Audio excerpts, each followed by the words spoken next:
Let me start with a simple question.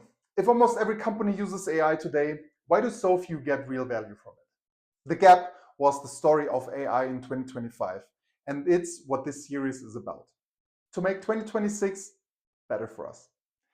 A few years ago, AI felt something from research labs or sci-fi movies.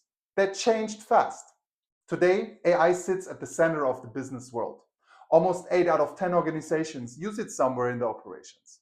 But using AI is not the same as mastering it. Most teams have tested it. Few have scaled it. Even fewer see clear, measurable results. In this video, I will show you what AI meant in 2025, why companies used it, and where it creates real value. When people say AI, they often mean very different things. In business, AI usually falls into few groups. First, there are foundation models and language models. These write text, summarize information, and help with coding. Next are vision models. They recognize images, detect defects, and support autonomous systems. Then there is predictive analytics, which forecasts demands, spot risks, and find patterns people may miss.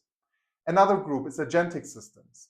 These are AI agents that plan and act across several steps and can run tasks from start to finish. And we also see industry-specific platforms built for finance, healthcare, manufacturing, and other fields. These groups can overlap. A predictive model can also act like an agent if it triggers actions based on what it finds. Companies use AI for simple reasons. It saves time and cuts costs by automating routine work. It helps find patterns and improve forecasts. It lets terms test ideas and build new products faster. And in many markets, pressure from competitors pushes companies to adopt AI even if they do not feel ready. This is also a scale factor. AI can process data faster than hiring and training more people. Adoption is high. Most surveys agree that almost every company uses AI in at least one area. Reports show that close to 9 out of 10 organizations apply AI in some functions. Generative AI alone is used in many workflows. The global AI market keeps growing. It was about $106 billion in 2024 and is on track to reach around $178 billion in 2025. Larger companies tend to scale AI more than smaller ones, and around a quarter report using agentic systems at scale. But results differ a lot. Only about 4 out of 10 companies see a clear profit impact. High use do not mean high value. AI is not limited to one sector. In IT and telecom, teams use it for automation and software development. Retail uses it for demand forecasting, marketing, and customer service. Finance relies on it for fraud detection, risk scoring, and trading support. Manufacturing applies it to predictive maintenance and quality control. Healthcare uses it for diagnostics and drug discovery. Education uses it for grading and adaptive learning and admin work. Each sector has its own reasons, but the pattern is the same. AI keeps moving into core operations. Still, high adoption hides a simple truth. Most companies are early in the journey. Many stay in the pilot mode. They run tests but struggle to scale them.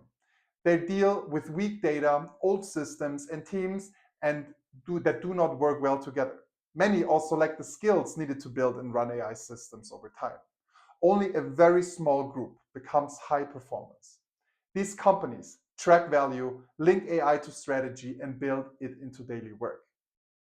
In the following series, we will show how different industries use AI and where it creates real value. We will look at healthcare and all the other sections that I mentioned prior. And at the end, we'll also look at risk and what lies behind. AI in 2025 wasn't a hype.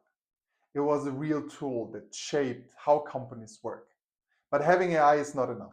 The real challenge for 2026 and the following years is using it well, connecting it to workflows, building the right skills, and proving that it works at scale.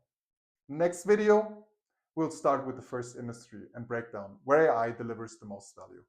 See you soon. If you have questions, as usual, leave them down in the comment or reach out to us on our website or LinkedIn. Thank you.